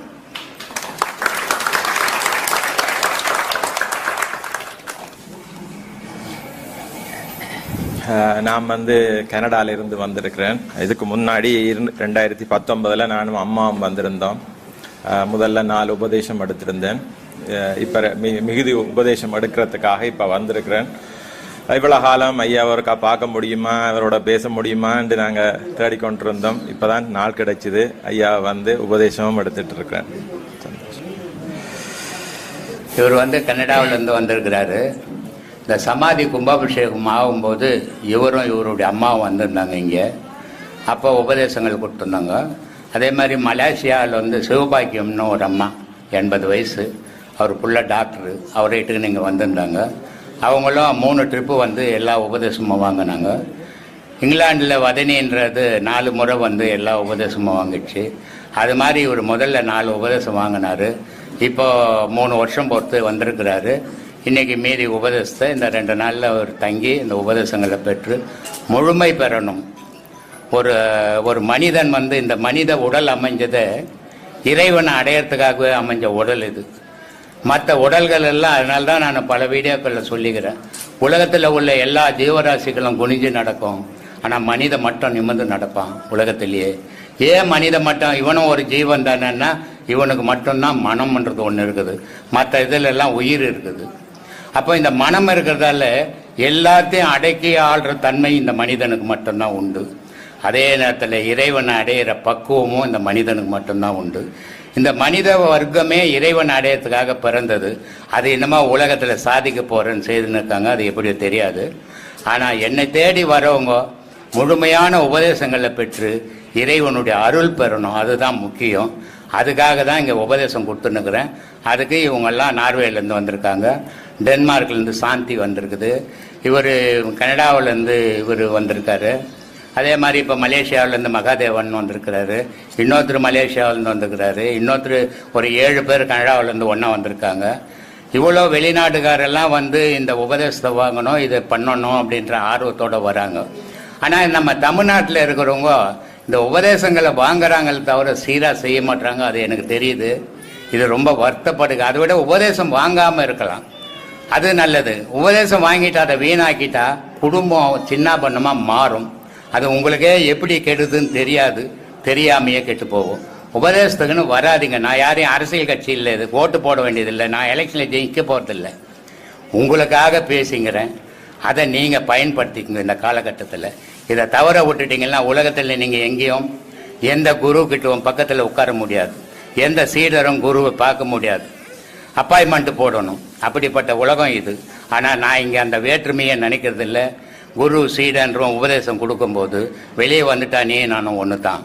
ஆணு பெண்ணுன்றதையே நான் பார்க்கறது கிடையாது, ஆன்மாவை மட்டும்தான் பார்க்கறது. அதனால் அப்படிப்பட்ட கலையை கற்றுக்குன்னு அதில் கரையேறுங்க. அதுதான் வாழ்க்கையை உலகத்தில் நடத்தணும். அதே நேரத்தில் இறைவனையும் அடையணுன்ற மன உறுதியோடு வாழ்ந்துங்கன்னா கண்டிப்பாக எல்லாராலையும் அடைய முடியும். அதுக்காக தான் இவ்வளோ கிளாஸ் நடத்தி பேசிங்கிறேன். அதை பயன்படுத்திக்கங்க. சொல்லுங்கள் சாமி. நான் முதல் தடவை வரும்போது என்கிட்ட நிறைய கேள்விகள் இருந்துச்சு. நான் அதுக்கு முன்னாடி பல குருமார்கள்ட்ட எல்லாம் போயிருக்கிறேன். அப்போ ஒவ்வொரு குரு சொல்ற மாதிரி காவி சட்டை போட்டிருக்கிறேன், ருத்ராட்சம் போட்டிருக்கிறேன், அப்படியே வேற தாயங்கள் எல்லாம் அணிஞ்சிருக்கிறேன். ஐயாட்ட நான் இப்போ வந்தேனோ அன்றைக்கு தான் ஆன்மீகம் என்றா என்னன்னு எனக்கு புரிய வச்சார் ஐயா. அதில் இருந்து தான் நான் கொஞ்சம் கொஞ்சமாக அதெல்லாம் தேவையில்லாததுகள், ஆன்மீகம் என்றால் அதல்ல, எனக்குள்ள தேட வேண்டும் என்ற ஒரு எண்ணத்தை, அந்த உறுதியான உள்ளத்தை உருவாக்கியவர், அதை விளங்கப்படுத்தியவர் என்னுடைய குரு. அந்த குருவினுடைய சொற்பொழி கேட்டுக்கொண்டிருக்கும் பொழுது இப்பொழுது எனக்கு எந்த கேள்விகளும் இல்லை. ஏனென்றால் எங்களுக்குள்ளதான் இல்லாம இருக்கு. குரு சொல்லிய எங்களுடைய உபதேசங்களை நாங்கள் சரியான முறையில் செயல்படுத்தி கொண்டு இருக்கும் பொழுது, பயிற்சிகள் செய்து கொண்டிருக்கும் பொழுது எங்களுக்குள்ளேயே மாற்றங்கள் ஏற்படும். அது மட்டுமல்ல, இந்த குருவை நாங்கள் நினைக்கிற நேரங்கள்ல எல்லாம் என்ன கால் பண்ணி இருக்கிறார் ஐயா. எங்களோட சில உபதேசங்கள் செய்து கொண்டிருக்கிற நேரங்கள்ல எங்கள வர்ற சில மாற்றங்கள் வர்ற நேரங்கள்ல நான் யோசிப்பேன், இன்றைக்கு குரு கால் பண்ணுவாரா? அவர் கால் பண்ணுவார். அது அவர் எப்படியோ அவருக்கு தெரிஞ்சிடும். அது எப்படி தெரியும் என்றதெல்லாம் நான் ஐயாட்ட கேட்கும்போது சொல்லுவார், அதெல்லாம் எனக்கு தெரியாப்ப, நான் உன்ன சும்மா தான் கால் பண்ணேன்னு சொல்லுவார். ஆனா அப்படி இல்லை. அந்த குரு உபதேசம் கொடுக்கறதோடு அவர் நிறுத்தி விடுவதில்லை. அவர் எங்களுடைய ஆன்மாவோடு அவருடைய ஆன்மா கலந்திருக்கும். அது எங்களுடைய பிரச்சனைகள் வரும்பொழுது, எங்களுடைய அறியாமைகள் வரும்பொழுது அதை தீர்த்து கொண்டே இருக்கும். அது உடனடியாகவோ குரு மூலமாகவோ இல்லாட்டி வேற காணொளிகள் மூலமாகவோ எங்களுடைய அந்த பதில்கள் கிடைச்சு கொண்டே இருக்கும். அந்த பெரும் பாக்கியம் எனக்கும் கிடைச்சிருக்குது இந்த குரு. வேற ஒன்றும் சந்தோஷம். இவர் கனடாவில் இருந்து சிவபதின்னு ஒரு வெப்சைட்டு ஆரம்பித்து அதில் என்னுடைய வாழ்க்கை வரலாறையும் என்னுடைய வாழ்க்கையில் அந்த போற்றி பாடலையும் இவர் வெப்சைட்டில் வந்துக்கின்னு இருக்குது. அதை உலக மக்கள் எல்லாரும் பார்த்துக்கின்னு இருக்காங்க. பிரான்ஸில் இருந்து கேள்வி கேட்குறாங்க என்ன 1 மணி நேரம். ஆனால் அவங்க கேட்குறது கேள்வி வானொலி, பிரான்ஸ் வானொலியிலேருந்து கேட்குறாங்க. நான் இங்கேருந்து பதில் சொல்லணும். எல்லாரும் நாளைக்கு என்ன கேள்வி கேட்க போறேன்னு முன்னாடி எழுதி கொடுத்துக்கணும். பேசுகிற காலத்தில் எனக்கு படிக்க தெரியாது, எழுத தெரியாது. அதனால் நான் யார் எழுதி கொடுத்தாலும் நான் படிக்கிறதில்லை, நான் வாங்குறதும் இல்லை. கேள்வி என்னவோ கேளு, அதுக்கு முடிஞ்ச அளவுக்கு பதில் சொல்கிறேன்னு தான் சொல்லின்னுக்கிறேன். அது மாதிரி பிரான்ஸ்லேருந்து அவர் பேர் என்ன, செல்வான்ற ஒரு வானொலியில், பிரான்ஸ் வானொலியிலேருந்து எனக்கு 1 மணி நேரம் கேள்வி கேட்குறாரு. அவர் என்ன கேட்க போறேன்னு எனக்கு தெரியாது. ஆனால் அந்த ஒரு முறை அவங்க பிரான்ஸ் ரேடியோ கேள்வி பதில் எடுத்துட்டாங்கன்னா மறுமுறை எடுக்க மாட்டாங்க. ஆனால் அது என்னமோ என்னுடைய நல்ல நேரமோ இல்லை அவங்களுடைய நல்ல நேரமோ தெரியாது. ஒரு முறை பிரான்ஸ்லேருந்து கேள்வி கேட்டு அந்த பிரான்ஸ் ரேடியோ உலகம் ஃபுல்லாக ஒளிபரப்பு பண்ணாங்க. அதில் 1 மணி நேரம் பதில் சொன்னேன். அவர் அந்த செல்வான்றவருக்கு ரொம்ப பிடிச்சி போய் 2வது முறையும் என்னை பேட்டி எடுத்தார். 3வது முறை பிரான்ஸ் ரேடியோவில் 13 பேர் இங்கே நேரடியாக பார்க்கணும். இப்படி இது வரைக்கும் உலகத்தில் யாரும் பதில் சொல்லலை. அந்த பதில்கள் ஆச்சரியத்தை கொடுத்தது. அதை நேரடியாகவே நாங்கள் போய் பார்க்கணும்னு சொல்லிட்டு ஏம் பண்ணி வரதா இருந்தாங்க. எதுவோ போராத காலம், அந்த நேரத்தில் கொரோனாஸ் வந்துடுச்சு. அதனால் அவங்க வர முடியாமல் நிலைமையாகி போச்சு. இப்படி உலகமெல்லாம் இன்னைக்கு கிட்டத்தட்ட 14 கோடி பேர் வீடியோவை பார்க்குறாங்க. ஆனால் எதுக்காக நான் இதை பேசுகிறேன் அப்படின்றத மட்டும் புரிஞ்சிக்க மாட்டுறாங்க. அதில் ஒரு சிலர் புரிஞ்சிக்கிறாங்க, இது எதுக்காக, நமக்காக பேசுகிறாரா இல்லை அவருக்காக பேசுகிறாரா அப்படின்றது. இந்த உலக மக்கள் நான் எப்பவும் ஒரு ஊரை பற்றி பேச மாட்டேன், ஒரு மொழியை பற்றி பேச மாட்டேன், உலக மக்கள் தான் பேசுவேன். ஏன்னா எல்லோரும் மனிதர்கள் தான், எல்லோரும் ஒரு இனம், மனித இனம்தான். ஜாதி மதத்தை நான் பேசுறதே கிடையாது. எனக்கு ஜாதி மதத்துக்கு அப்பாற்பட்டவன் நான். அந்த ஜாதி மதம் அப்பாற்பட்ட மனிதன் இருக்கிறான், அவன் பிறந்தது இறைவன் அடையறதுக்காக. ஆனால் உலக வாழ்க்கையில் துக்கமும் சந்தோஷமும் கலந்து கலந்து வரக்கூடியது இயற்கை இயல்பு.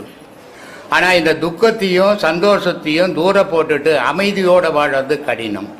அந்த அமைதியோடு வாழணுன்றதுக்காக தான் நான் இன்னைக்கு இந்த உலகத்தில் இவ்வளோ பேசின்னு இருக்கிறேன். இது 40 வருஷமாக பேசின்னு இருக்கிறேன். இந்த ஆசிரமம் கட்டி 17 வருஷமாக பேசின்னு இருக்கிறேன். இது பல கோடி பேர் பார்த்து பல பேர் எனக்கு ஃபோன் பண்ணுறாங்க, பல பேர் வாழ்க்கை மாறி இருக்குதுன்னு. அது ஒரு சின்ன சந்தோஷம். ஏன்னா எல்லா சாமியார்களும் இன்னைக்கு படித்தவங்க தான், எல்லா ஆன்மீகவாதியும் படித்தவங்க தான். அவங்க பேசுகிற காலத்தில் நான் படிக்காத நானும் ஒரு ஓரம் இருந்து பேசுகிறேன் அப்படின்ற ஒரு சின்ன சந்தோஷம். என்னுடைய பேச்சும் இந்த உலகம் எடுக்குதுன்ற ஒரு சந்தோஷம். அதனால் மேற்கொண்டு பேசின்னு இருக்கிறேன். அதை உலக மக்கள் எல்லாரும் புரிஞ்சு நல்வழியில் போங்கோ, இறைவனை வழிபடுங்கோ. நீங்களும் இறைவனும் தான் நிஜம், மற்றதெல்லாம் கண்ணில் கண்ட காட்சி எல்லாம் பொய்யா போயிடும். அதனால் மனைவி செத்தா கணவன் சாவதில்லை, கணவன் செத்தா மனைவி சாவதில்லை, தாய் செத்தா புள்ள சாவதில்லை, புள்ள செத்தா தாய் சாவதில்லை. ஏன்னா எல்லோரும் தனித்தனியாக வந்தோம், தனித்தனியாக போக போகிறோம். ஆனால் இறைவன் மட்டும்தான் நம்ம பிறக்கும் போதே கூடவே பிறந்தான். அதே மாதிரி இறக்கும் போதும் நம்ம கூடவே இருக்க போகிறது இறைவன் தான். அந்த இறைவனை பிடிங்க, மன அமைதியோடு வாழுங்க. அதுவே நான் உங்களுக்கெல்லாம் சொல்கிற அறிவுரையாக இருக்கட்டும். நன்றி.